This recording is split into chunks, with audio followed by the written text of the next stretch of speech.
Learn Igbo verb for the beginners. Ịga akwụkwọ in future tense.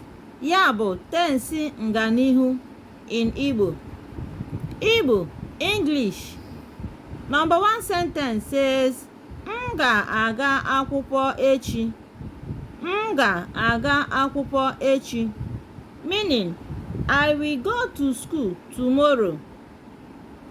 Aga m aga akwụkwọ echi. Aga m aga akwụkwọ echi. Meaning, I will go to school tomorrow. Just the same thing. M ga-aga akwụkwọ and the aga m aga akwụkwọ, the same thing. Ọ ga-aga akwụkwọ tata. Ọ ga-aga akwụkwọ tata. Meaning, he or she will go to school today.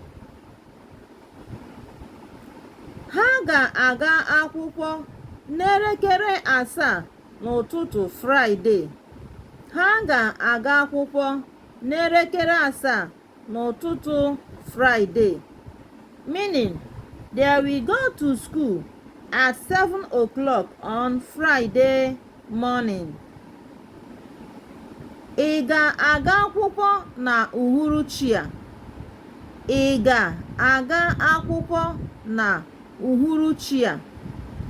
Meaning, will you go to school this evening? Unu ga-aga akwụkwọ mahadum n'Enugu. Unu ga-aga akwụkwọ mahadum n'Enugu. Meaning, you people will go to university in Enugu.